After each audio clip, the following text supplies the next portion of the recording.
Welcome to the Mama Truth Show, where soulful mamas embrace the whole truth of the messiness and magic of motherhood. Check us out at mamatruthshow.com. Here's your host, Amy Ahlers, the Wake Up Call Coach. Hi, mamas. It's Amy Ahlers here, and welcome to Mama Truth Monday. Oh my goodness. Are you ready to put on your superhero cape? Because that is what we are going to do with today's guest. I love it.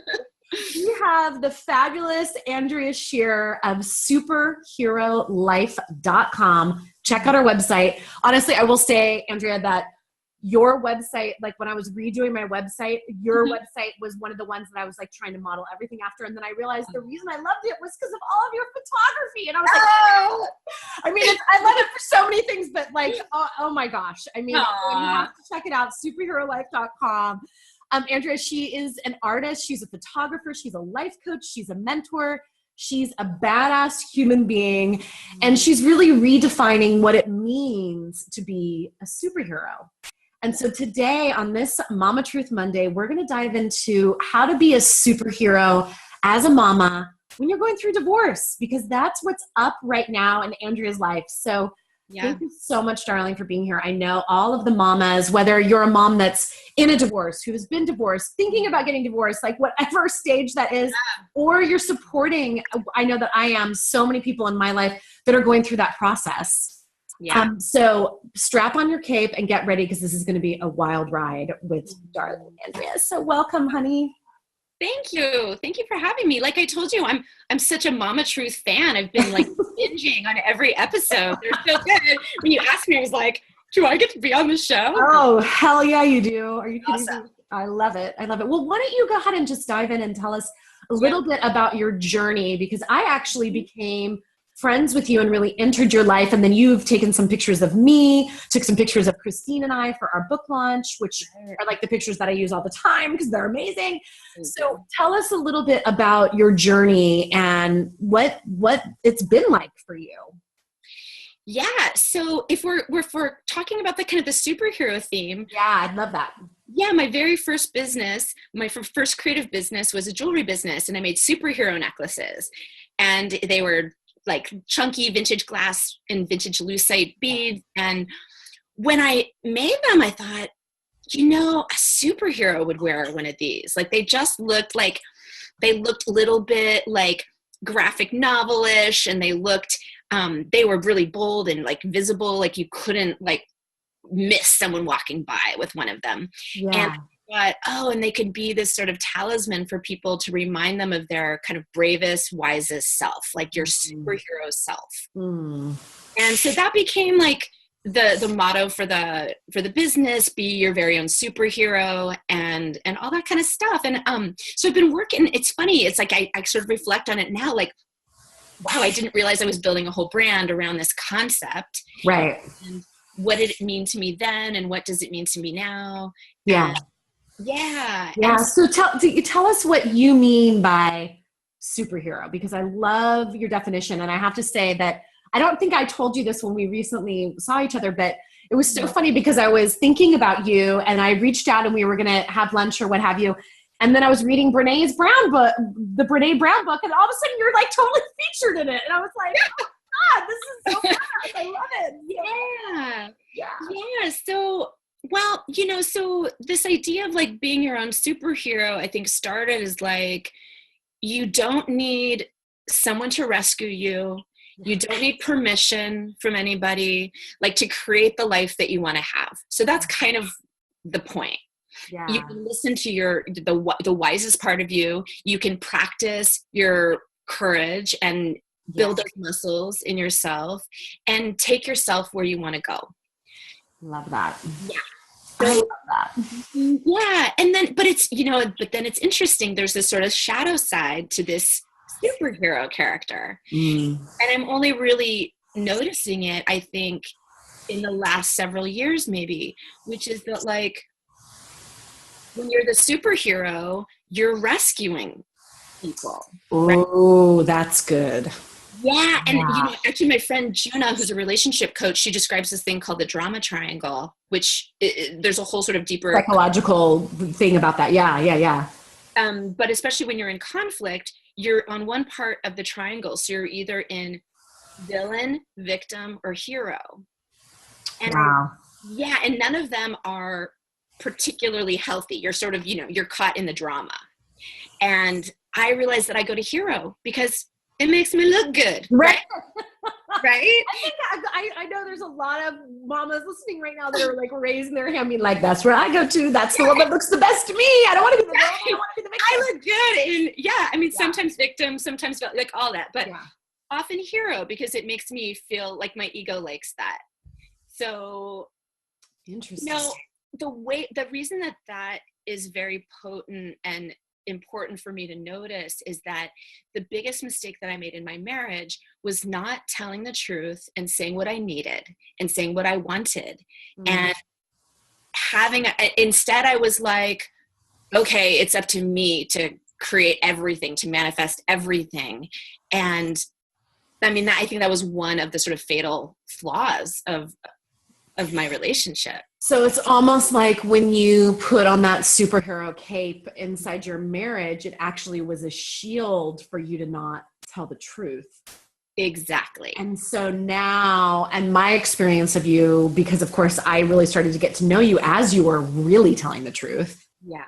Deeply telling the truth, which is one of the reasons why I love you, right? Fellow truth teller to truth teller. Yeah. And so it's like, now it's like being that superhero, but having part of that archetype be about vulnerability and be about truth telling and be about really saying, okay, so how can I be the superhero that also tells the truth and is vulnerable? Yeah, exactly. And risks. Yeah. And risks troubling the waters. Yeah. Right? That's what telling the truth often does. We trouble the waters, and then we have to stay in that conversation that's painful or triggering. Yeah. And I also learned a lot in the process of dismantling my relationship. I learned a lot about what my trauma responses are. Right. The like fight, flight, freeze, submit, that. Wait. So I know fight, flight, freeze, but what was the other part that you said? The way I learned it is fight, flight, freeze, submit. And then one that my therapist called attach, cry. Ooh. Like this like kind of anxious attach crying thing, which I'm like, oh my God, I think I've done that a lot. Yeah. But mostly what I go to is submit and freeze. Mm-hmm. And so submit is not, and freeze is not the place from which you are telling the truth powerfully and authentically and saying what you need and want. And I didn't, and I think I'm just now learning to inhabit that space. Yeah. And it takes practice. If you never did that in a relationship, it's brand new. And so, yeah. So it's like for some of the moms that are here, and I feel like you and, is he officially your ex-husband now? Almost officially. Almost. Okay. So in that process still. So you and your soon to be ex, how is that? It feels to me like you've come to a pretty stable place together. Is that right? Yeah. It's definitely really, it's harmonious. We actually lived together for 2 years after we separated. Wow.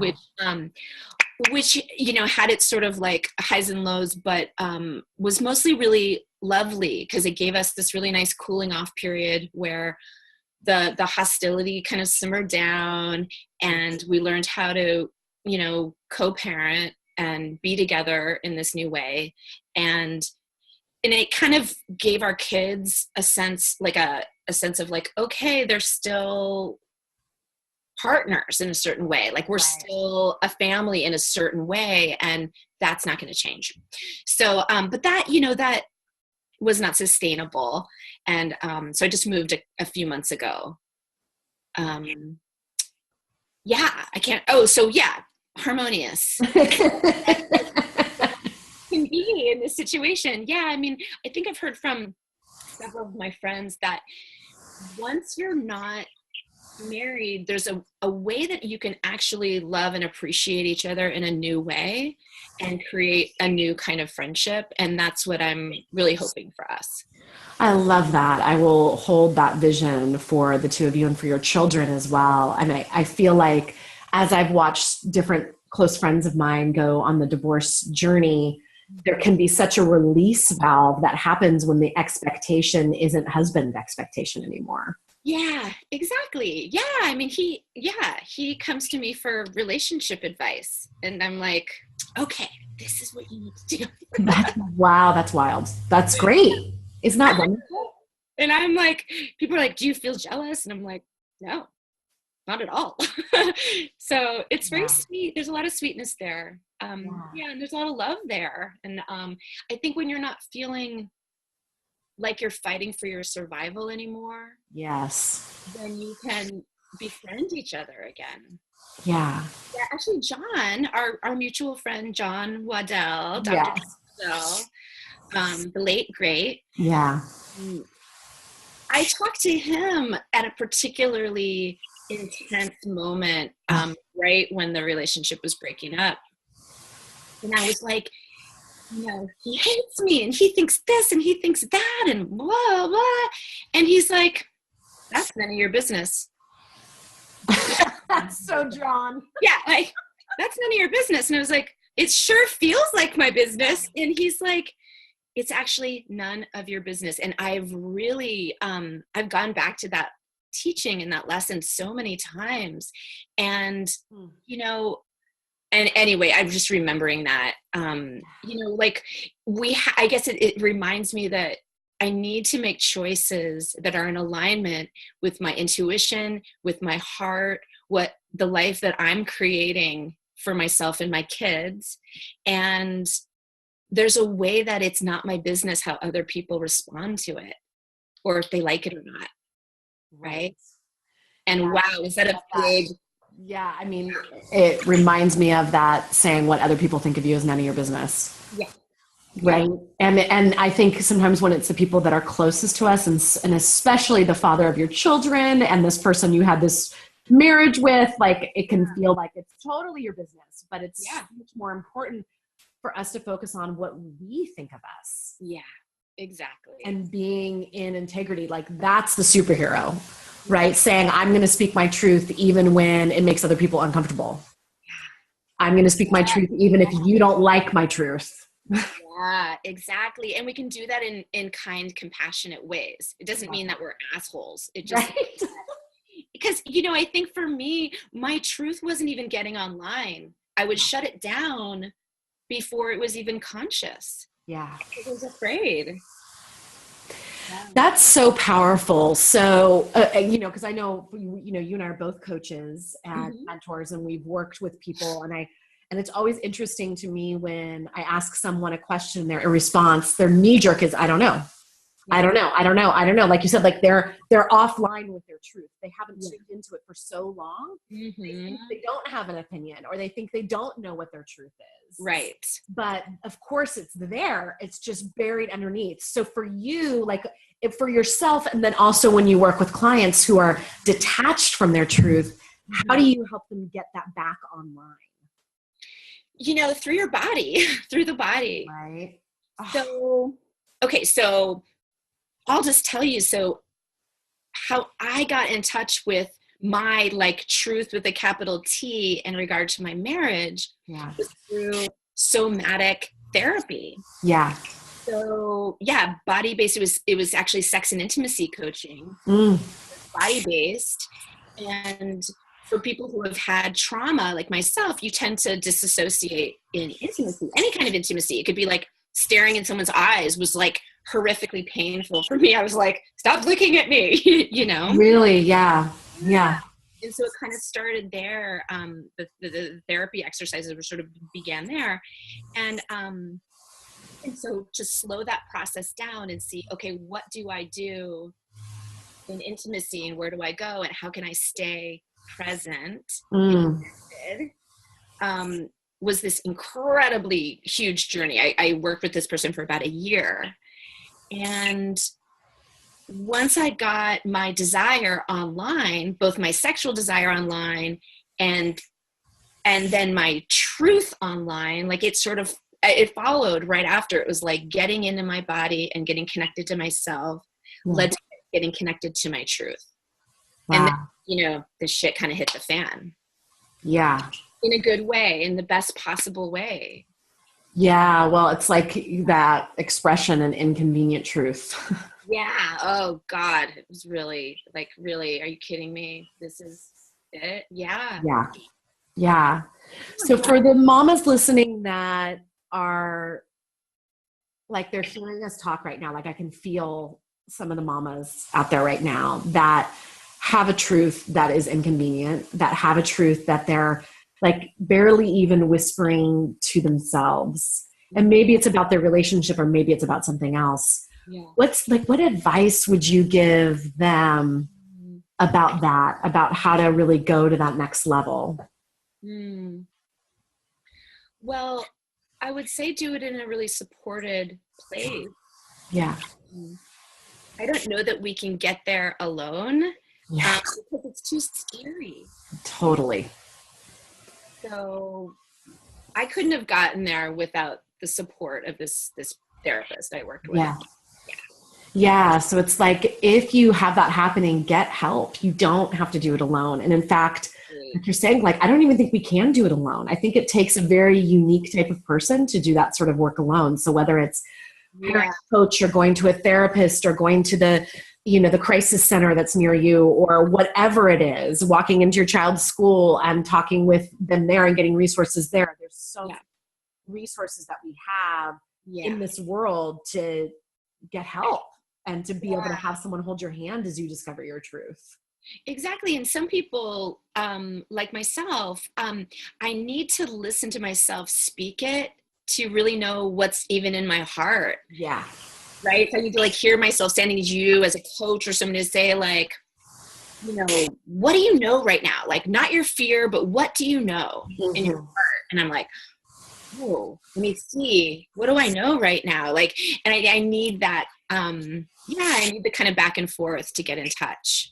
Yeah. Well, and that's such an extrovert introvert thing too. I feel like sometimes it's being such a huge extrovert, like I am, you know, it's like, if I'm feeling down, if I'm feeling blue, I'm on the phone with someone or talking to my husband or go out, like I meet up with someone or whatever. It's like, no matter what, like anything that's coming up, I'm talking through it, you know, and my husband is very social, but he's an introvert. So for him, he's going to go to the coffee shop, sit by himself, do a crossword, feel it out, think it through, and then come to me when he feels like it's more formulated. Yeah. You know? And so it's like those different styles of expression. And that said, I still think having those people, even if you can't answer in the moment, having someone with you, asking the questions and holding the space.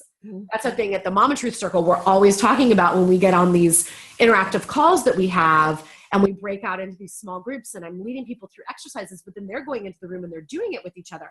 And I'm like, here's the great news. You don't have to have an answer for this person. You don't have to fix it. You don't have to be a coach. You don't have to be a therapist. You just get to hold space for that person. And so the power of space holding, no matter what transition we're in, is so important. That's so true. Yeah. I'm like you. I process with friends, and I'm like scared to cry by myself. I'm like, oh no, I'm crying by myself.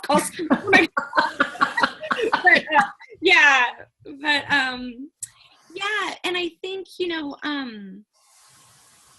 just thinking about, you know, the inconvenient truths, the hard things that come up in marriage. I think too, we're ashamed and we're scared. And so we don't even share with other moms about the reality of our lives. Right. Yeah. I think we're doing it wrong. Like I thought I was damaged and it was my fault that like we didn't have a really healthy, intimate relationship. And I was going to go fix myself and then come back fixed and then fix our relationship. Right.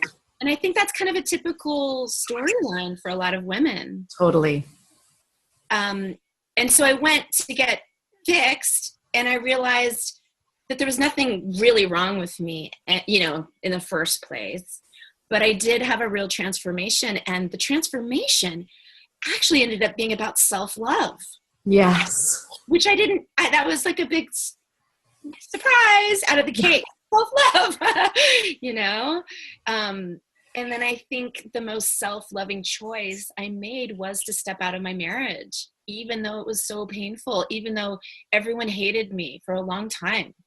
People, there are some that still are not happy with me, It's not an easy choice, but I'm so clear it was for me, and I had to save my own life, right? Like the Mary Oliver poem, like I had to save the only life I could save. Yeah.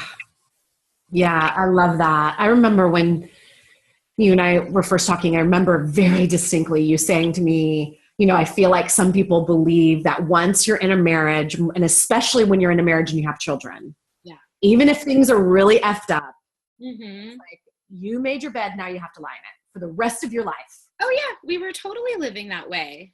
And it's like, guess what? Like if there's any message we want you to hear, it's like, guess what? No, you don't. Yeah. You can change your mind. You can make a new arrangement. You can say, you know what? My life matters. My happiness matters. And actually modeling that for my children matters as well. Exactly. And I love that. I love that it was really a self-love journey for you. Yeah. And to know that the most self-loving thing we can do sometimes is get out of the relationship or get out of the job or stop, whatever it is. It's like, that's one of the things that I have thought about so much in my life, whether it's through business partnerships or relationships that I've been in. It's like, what is the most self-loving thing that I can do right now? What would love do right now? And not just love for the other person and not just love for my children, but love for me. Yeah, exactly. And in a world where mothers in particular are expected to sacrifice and not be selfish, right, in so many different ways, it was especially hard. I thought, God, there's like nothing worse as a mother that I could nothing more selfish that I could do, Yeah. But I also knew that my life was on the line in a very profound way. Yeah. I think, yeah. I'm so grateful you made that decision for yourself and for your soon-to-be ex. So important for him too, to get to have a relationship where there's intimacy and where there's joy and where there's happiness. It's like we're not doing each other any favors and our children any favors to model this is what marriage looks like. Oh yeah, exactly. So I'm so glad you made that decision for yourself, and I'm so grateful for you sharing so vulnerably on the show today. I know that there's so many mamas out there. I'll just ask all of you to really think about that. Like, is there something the question that I love sometimes to ask my clients is, what are you pretending not to know? Ooh. And really being with that. I'm like, wow, is there anything, we're here at the beginning of a new year, like here we are going into 2017. Is there anything that you're pretending not to know? And what would your year look like if you stopped pretending that you didn't know that truth and actually acted courageously, put on your superhero cape and acted courageously on that truth, whatever that means for you? Exactly. Yeah. And, I think too, I just want to say that putting on your cape and being brave, it's not these ginormous leaps over tall buildings. It really is the tiniest little moments where we're telling the truth, and those tiniest little moments where like I like to practice courage in random places. Like I go to an author event and I'm like, oh, I have a question, but no, it's probably stupid. And I'm like, okay, you got to practice your courage. And so I was like, okay, I'm going to raise my hand. That's how we practice courage. So when, it really matters, we trust ourselves. We have that. Yeah. Oh, I love that. And I think it's so powerful too, when we're in that courage, especially if it's in like a smaller group interaction of saying, I'm going to be brave, like starting out with saying, I'm going to be brave. And it's like, if you say that in a room full of people, or if I say that to my husband, so I'm going to be brave and tell you whatever it is, or to my daughters, mommy's going to be brave right now. I'm going to say, and it's like, I can't even tell you, people lean in and are like, okay, sweetie, she's being brave. Yeah. It's like, it's so endearing and so tender to see people be vulnerable and to be brave and to even to say like, this is really vulnerable for me, because sometimes things that feel really courageous and brave and vulnerable to us are like, oh, the other person has that in the bag. Like, it's no big deal. I can't, in some of my friendships, we would practice this and I'm like, that was really vulnerable for you. And like on the receiving end, I'm like, oh, well, duh, like, great. Like, it's no big deal. But to them, it's like, exactly. So our edges are all really different. I was just imagining as you were talking. So there's this great expression in Italian that I love. It says, there's like, dimmi tutto, like, tell me everything. Dimmi tutto, right? Dimmi tutto. Yeah, I was just imagining you can make a deal with your partner or your kid or whoever and be like, when I say I'm going to be brave right now, it means I'm about to tell you something scary and vulnerable. And your response is leaning in and say, tell me everything. Oh, like, how beautiful. That makes me want to cry. Right? That's so beautiful. Yeah, right? Your child is like, I'm going to be brave right now. You want to tell me everything. That's so sweet. I just imagine with like the 4th grade girls and all of that drama that's going on right now. Like, if they did that as a practice, they have like their own peace practices in her school, but it's like being able to really lean into each other in that way. For each other. So beautiful. Such a great skill to learn in our family culture and to take into the world. So, that's perfect, honey. Okay. Well, so, oh my gosh, I can't believe we need to start wrapping up, but as you know, because you're a Mama Truth Show listener, I have my final question for you, which is, you didn't prepare these. Okay. I know. Good. That's good. They're even better when they're not prepared. So, actually, even before I ask this, is there anything that you want to just share with the listeners that you're up to at superherolife.com for this new year that you want to make sure people know about? Yeah, so I am running Mondo Biondo, which is the very first e-course that I ever taught. Was almost 10 years ago. Wow. And so thousands of women have taken this course. It's about manifesting your dreams, and the new year is such a perfect time to do that. Awesome. Yeah, so I'm running that in January, and then there's a little free gift that you can get when you sign up, which is called, it's a mini class called Manifesting 2017, and that's instant access. So you can get access to that right now. It like completes your year and celebrate what went well and acknowledge what was hard and all that good stuff. Choose your word of the year, all that kind of stuff. And then you go into Mondo Biondo totally prepared. Awesome. And that's just at superherolife.com. You'll see all the info there. So check out superherolife.com. Mondo Biondo. Okay, I think I might need to take Mondo Biondo. That sounds awesome. Oh yeah. Good. Yeah. I love it. I'm all about making 2017 like the best year yet ever. Gotta happen. 2016, little for me. Yeah. So I know you feel me, sister. Okay, so let's ask the final question then. So what is messy and what is magical about motherhood for you right now?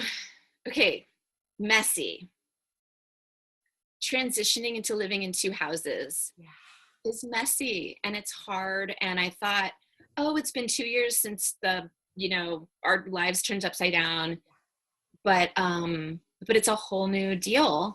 And it's confusing. We don't know. I'm like, where are my kids? Do I pick them up today? Like it's logistically confusing. Often I'm so delighted to have the time to myself and the really quiet space. But then there's moments where I just miss them terribly. Like I wasn't able to be there on Ben's 10th birthday when he woke up in the morning because he was, wasn't here. Yeah. And then, and my oldest, he's angry and he wants someone to blame, and it's going to be me. That's just how it's going to be right now. So just being with that and trusting how it's unfolding, even though like the thing I like least in the world is making people unhappy. Super messy. It's like a daily practice to just breathe and stay present and not be reactive. Wow. Yeah, super hard. Whew. Magic is,